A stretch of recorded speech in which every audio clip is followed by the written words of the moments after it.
Yeah. What are the relative indications to use a sleeve or cones? Yeah, this is a question which keeps on being asked. I don't know the answer. I think Ashok is here, a cone man.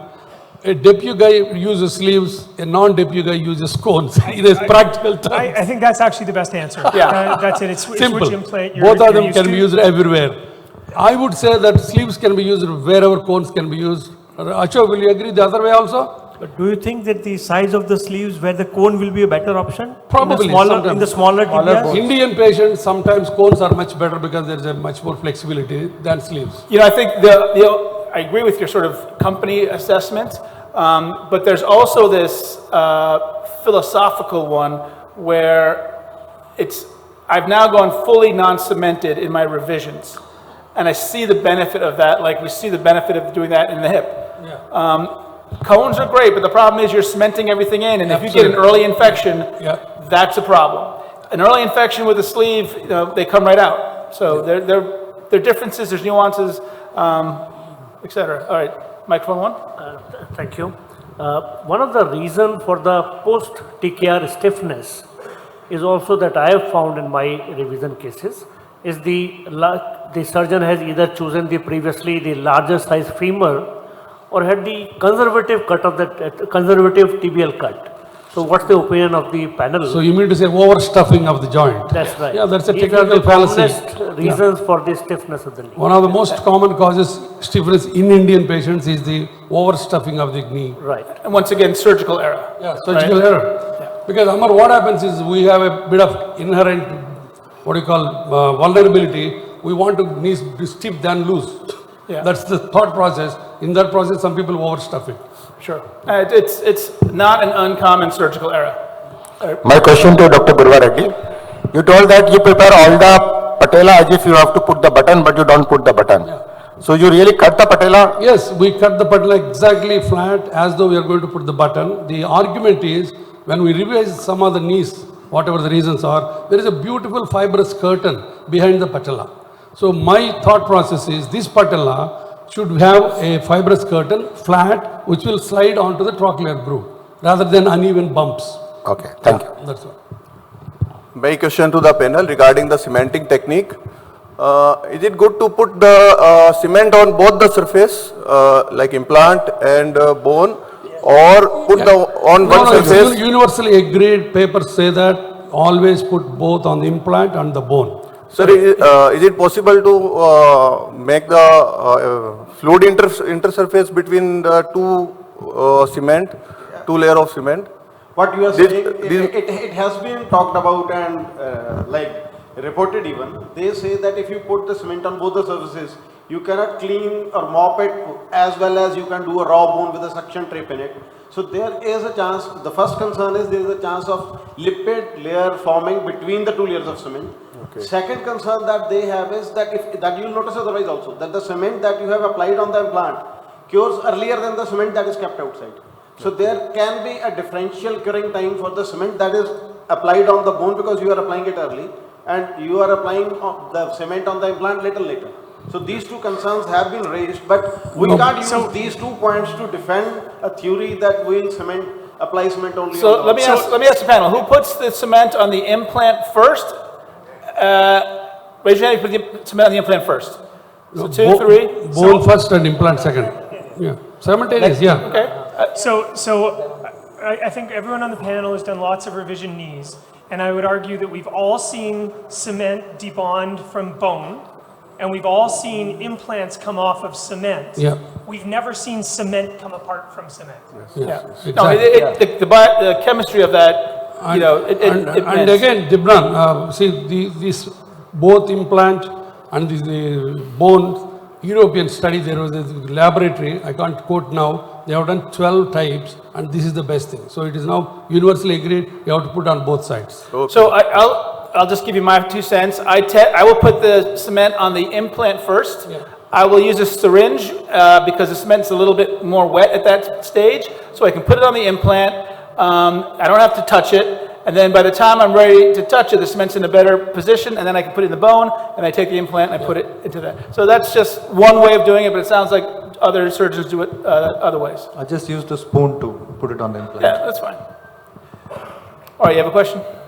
Question, Dr. David. How many cases of metal hypersensitivity have you seen and knee swelling because of that? And diagnosis, how to diagnose it and manage it? Good question.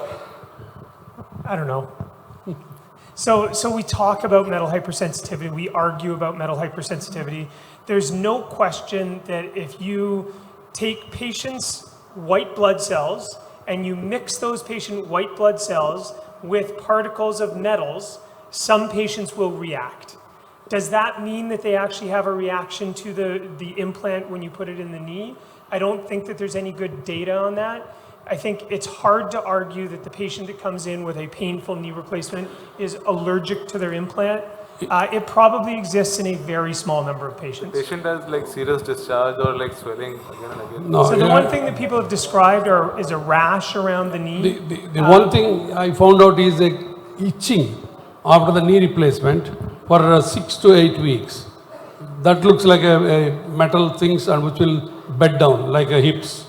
Otherwise, this metal insensitivity is very rare. So all the patients we ask whether they are allergic to artificial Jewelry. And many That we ask again- them, they are able to wear a stainless steel watch. There's no That question. doesn't translate into There's no this. question it's a cause for failure. It's very low on the list. There's no question it's an extremely difficult diagnosis to make. There's no question you can do a lymphocytic test to see, and you can do skin allergy testing as well. But the bottom line, as I said before, is I think that chromium cobalt is probably going to go away, and it's probably going to be mitigated by the fact that, we're not going to use it much in the future. This was like the gift of oxenium meat to the Orthopedic Society, like all these alignments. They are gift of the technology to us. Yeah. Because you can't do any alignment without technology. It is either purely mechanical or purely kinematic. Same way, when the oxenium knee was launched, they introduced this concept, and at that time, even in India, we had a lab that would do the sensitivity to these metals. But if you inquire today, there is no lab in India that will give you any sensitivity test to the metals. And it's very easy for the patient to accept that they're allergic to their metal, right? Even though we have very little scientific data to support that. Number 4? Okay. Earlier you said that you were not a big fan of hybrid fixation. I mean, cementing on the base plate and uncemented on the stem. So is there a consensus regarding whether to do cemented, uncemented? So the question is what I labeled as hybrid fixation, where you do a revision surgery and you cement the condylar surfaces and then you press fit the stems in either the tibia or the femur. Who believes in that technique? Yeah, all of us, I think. Yeah, we all believe in it. We all have done it. But I think nowadays most of us will, if we're going to use cement, use a cone and do a shorter stem, and a fully cemented shorter stem. So I've moved away from hybrid fixation, most of the time, like I said, I'll use a sleeve. So if it's a aseptic loosening, okay, uncemented fixation is okay. If it is revision for infection, I use the cement as an antibiotic delivery. Add the antibiotic to the cement and fill up the gaps. Sure, I mean, you can do that, but there's also calcium sulfates that you can use and a variety of other, carriers. But yeah, I mean, I think it all really depends on the quality of the bone, right? If the condylar bone is really good, hybrid fixation works much better. But the condylar bone is showing some weaknesses, then you need to cement further down or use a cone. Dr. Bose? Amar, you have stressed that the stability is the most important variable in TKR. But two things is, one is that the rising popularity of medial pivot knees, where we tend to leave especially the flexion lateral side loose. And also when you do any kind of kinematic alignment, the flexion side, the lateral flexion space, the lateral side is more loose. So when you say stability, are you referring to the medial side now, or should we qualify as the medial stability, or is it the global stability that you are referring to? Well, I think that's one of the points that was made. The problem with these registry data in terms of failure is instability is a big catch-all, right? And we don't know if it's global instability. We don't know if it's flexion instability, mid-flexion instability. So I think it's one of the, it will catch a lot of diagnoses. But what I was trying to get them to say was gross instability. When you look at an X-ray and you see the MCL is gone, it's extremely rare that I would see that X-ray in my practice from a primary knee that I have done, and I suspect the same for the. But would you accept that the knee is more tolerant of lateral side instability, especially on the flexion space? Absolutely right. So let's call it lateral side laxity rather Lateral than instability, yeah. I mean, I think that, let's ask the panel, you know, is one person's instability is another person's laxity?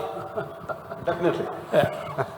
Right? So I mean, it's the reason why alignment, and we spend so much time talking about alignment, is because we can measure the angle on an X-ray, and we like looking at X-rays. But none of us can agree on what stability is. It's, if you did the knee, it's laxity. If somebody else did it, it's instability. 100%. Dr. John? We have seen some cases of oxenium getting scratched and that causing polywear. So is there some strong data on oxenium scratch and that leading to polyfailure? I'm surprised, Anup, they are paraded as a scratch proof, isn't it? No. Like Rado watches? Guru, even during reduction, just with a poly, it gets scratched. Oh, I don't know that. In our, you want to talk about our biomechanical lab? You could, Yeah, so if you actually look at the scratches, so when you scratch cobalt chrome, so you run something across cobalt chrome, and if you look at it under electron microscopy, it goes up, then down into the scratch, then a mound again, and back down. So you actually can get more wear because of those peaks that you get on both sides of the scratch. When you look at oxenium scratching, it removes material, but you don't get those peaks on both sides. So theoretically, you don't have increased wear rates. And look, the fact is we've had oxenium on the market for 20 plus years, and we haven't seen increased wear rates with it. I'm not sure the wear rates are better, like they'd like them to be, but we haven't seen worse wear. The data is that coated knees have higher failure rate. There are different reasons. First is that we are using in young patients who tend to use them more. Second, his point is very valid that if you scratch the surface, it is very similar to the ceramic heads. So if you scratch the ceramic head, it speeds up the wear. So the exact way that they should preach is that when you are doing this, otherwise you can have a practice that you have to put femur tibia and then put the insert. If you are doing a coated surface, you should put the insert and then put the femur. To be clear, you can't scratch ceramic, but you can get metal deposition on top of it. You can scratch oxenium. It's not ceramic, and you can obviously scratch chromium cobalt. Gentlemen, I want to thank you for the session.